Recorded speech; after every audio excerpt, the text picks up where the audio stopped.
The youngest successful rappers in history of music. How old are you, both of you?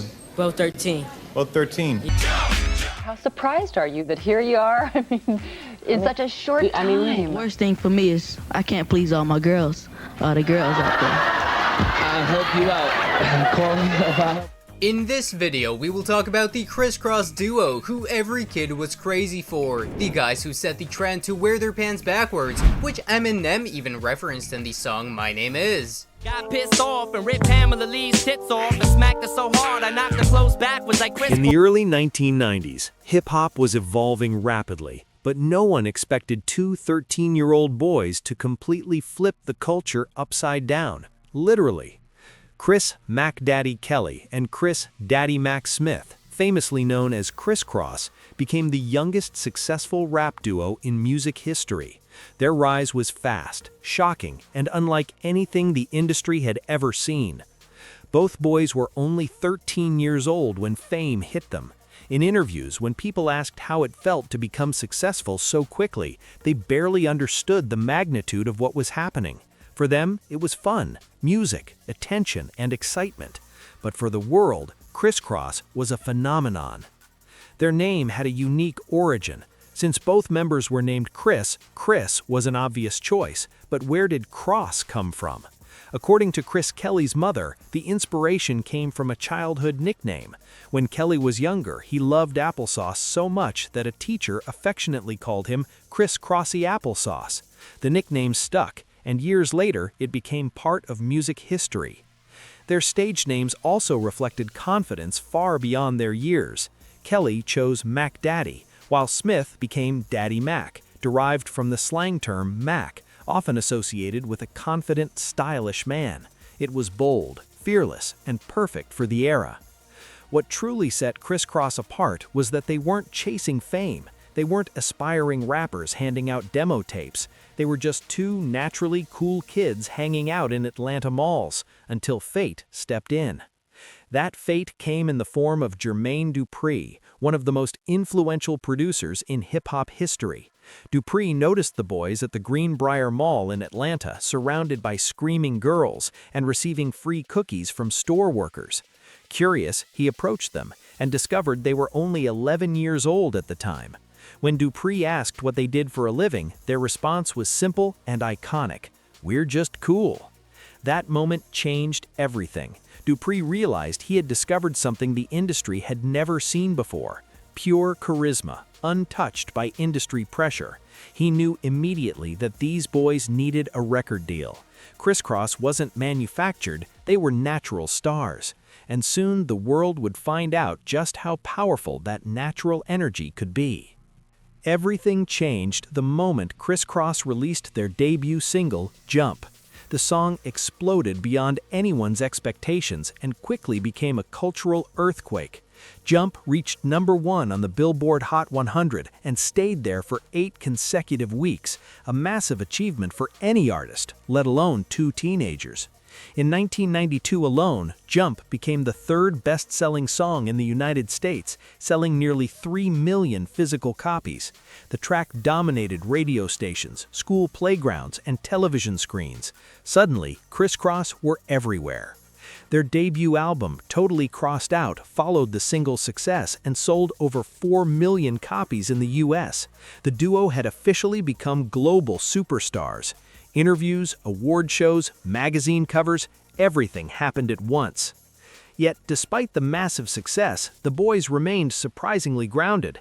In interviews, they often said they didn't think too much about fame. They were still kids, still learning, still having fun.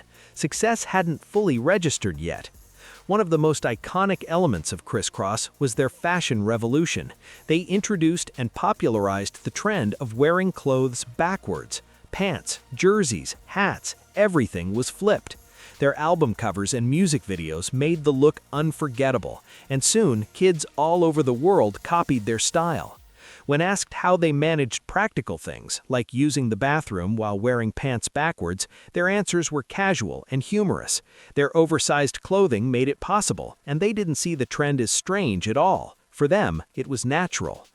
This fashion statement wasn't just a gimmick, it became a cultural symbol of rebellion, youth, and originality. Even Eminem later referenced Kris Kross in his song My Name Is, proving their lasting influence on hip-hop culture. At the peak of their fame, Kris Kross achieved something few artists ever do. They toured with Michael Jackson. Meeting and performing alongside the King of Pop was surreal, yet the boys still didn't see themselves as equals. To them, it was just another exciting experience. They played basketball backstage, joked around, and enjoyed the moment, never fully realizing they were living through history.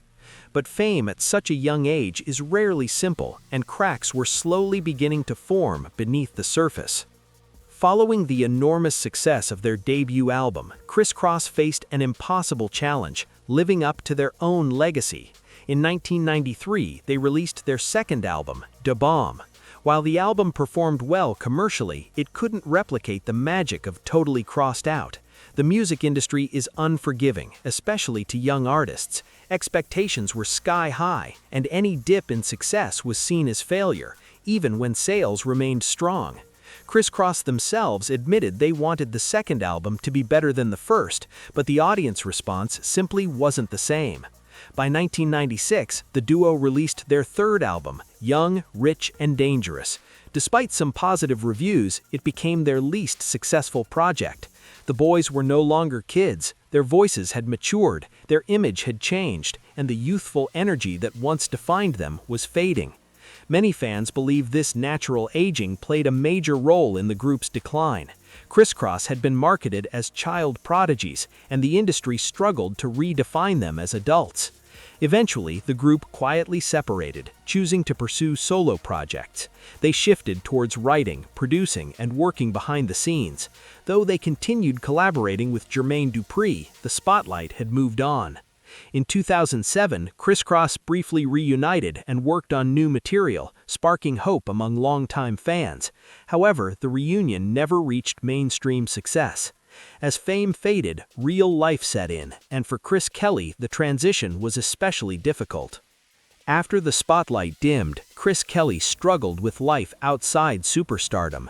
In 2009, photos surfaced showing Kelly with visible bald spots. Rumors spread quickly, including claims that he had cancer. Kelly later clarified that he was suffering from alopecia, an autoimmune condition that causes hair loss. Behind the scenes, Kelly tried to rebuild his life. He studied audio engineering, ran a small record label, and even co-owned a daycare business with his mother. Still, adjusting from worldwide fame to a quieter life proved emotionally challenging. Friends described moments of frustration and isolation. The sudden absence of attention and validation left a deep impact. According to those close to him, Kelly sometimes felt that people had turned their backs on him. Despite these struggles, he remained connected to music and reunited with Chris Smith for special occasions, including the 20th anniversary of So So Def Records. But unseen battles were intensifying. On May 1, 2013, tragedy struck. Chris "Mac Daddy" Kelly was found unresponsive at his home and later pronounced dead at an Atlanta hospital. He was only 34 years old. The medical examiner concluded that Kelly's death was accidental, caused by the combined toxic effects of heroin, cocaine, alcohol, Xanax, and Vicodin. The news shocked fans and devastated those who knew him personally. Chris Smith described the moment he learned of his friend's death as unreal. Time seemed to freeze. The world went silent. Losing someone he had grown up with, someone who felt like a brother, left a permanent wound. Smith withdrew from public life for a time, processing the grief privately. To this day, he speaks with deep emotion about Kelly and remains committed to keeping the Kris Kross legacy alive. Today, Kris Kross are remembered as pioneers, two kids who reshaped hip-hop fashion, broke records, and proved that age is no barrier to greatness. Their story is one of brilliance, pressure, loss, and lasting influence. Kris Kross may be gone, but their impact will never jump away.